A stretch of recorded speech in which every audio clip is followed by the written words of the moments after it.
Hey YouTube, I'm back again. I thought I'd do another video because I said I might, and I think I should. Then I'll keep this momentum going. So tonight, my topic will be Powerchair football. I was first introduced to Powerchair football back in, might have been 2013. I had previously played sport for a good solid 11 years, but it was a different kind of sport. And I was taking a break at the time, so I was out of the loop, and my friends, started playing power chair footy in my absence. But occasionally I would come back for a game or two just to check in on everyone and see how it was going, and that was my first taste of power chair footy. Now, unfortunately, I had a regular day chair, which really, when you're up against the best chairs, that's not going to cut it. So at the start, I didn't like Powerchair footy at all because I felt way behind the competition, and in many ways I was. So I moved out in 2014, like I said in previous videos, and it allowed me the opportunity to start getting back into sport again. And that while I was still playing the old sport, they were getting heavily into Powerchair footy. And by 2015, they had made the decision that they were gonna move directly into Powerchair footy only and cut the other sports out. So 2015, mid to late 2015, I decided that I would get a new wheelchair for sport, and this one came from America where they specially made it. So I sent them some measurements that I got from my chair and some others that I took, and they made me a wheelchair to fit.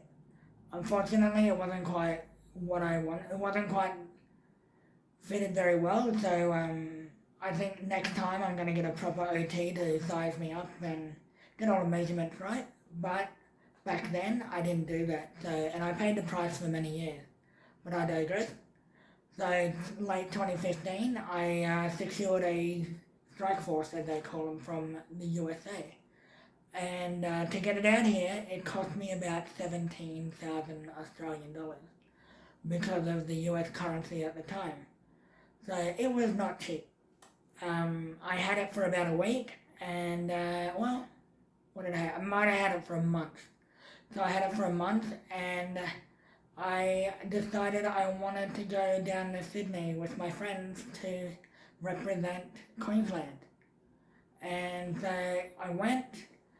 I had a great time. It'd been something I wanted to do for years, and I did it. I managed to score a few goals in my first outing for the state, and it was successful. And but on that front, it was successful. But unfortunately, we lost the grand final. So yeah, I wasn't very happy with that. But what can you do?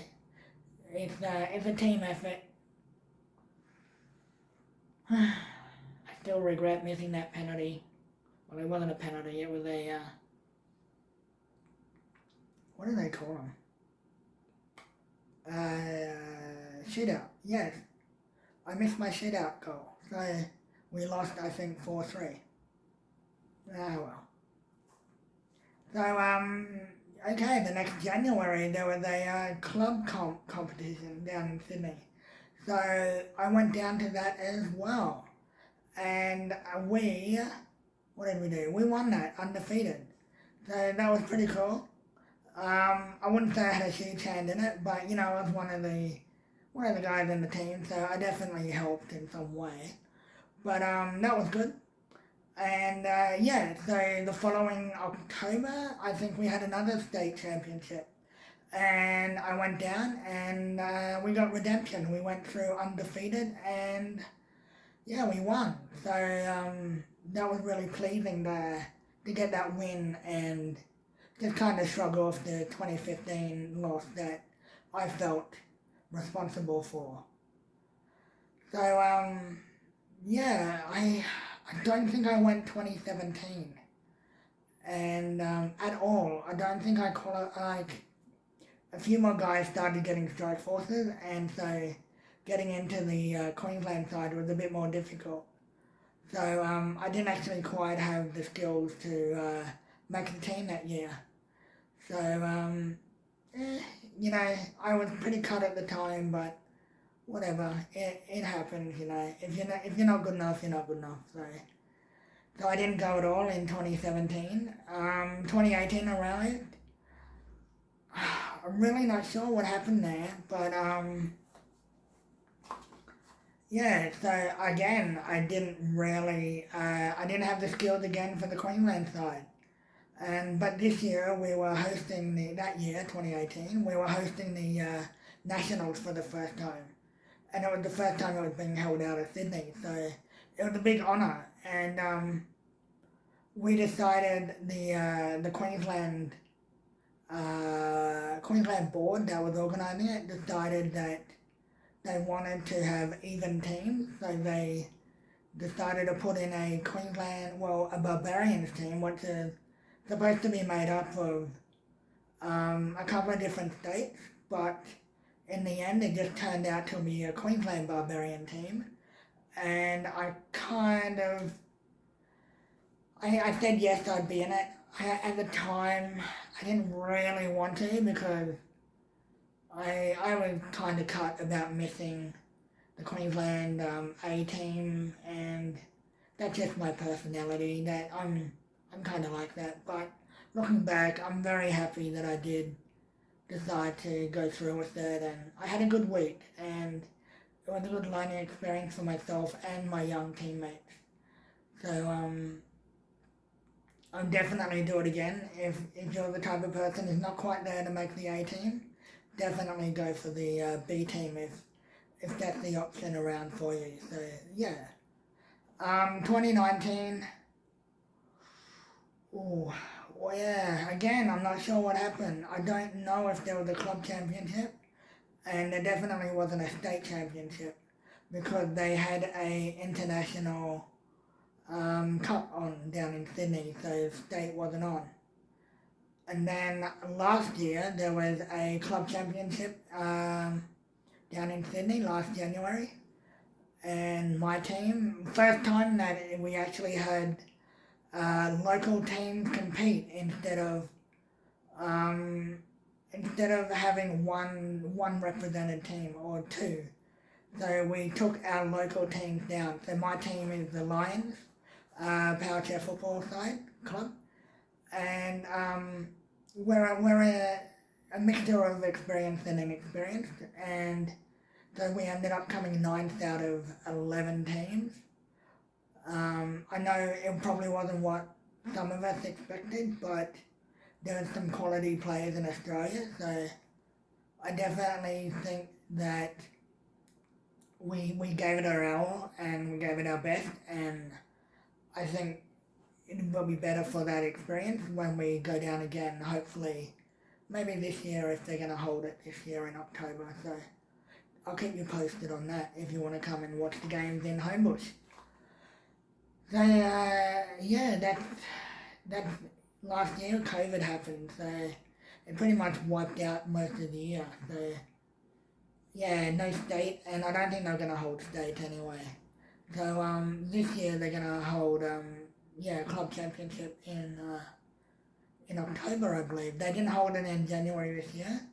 So I have heard through the grapevine that potentially October. So hopefully I'll go down with my club mates again and we'll improve on that 9th place finish and make a run for it.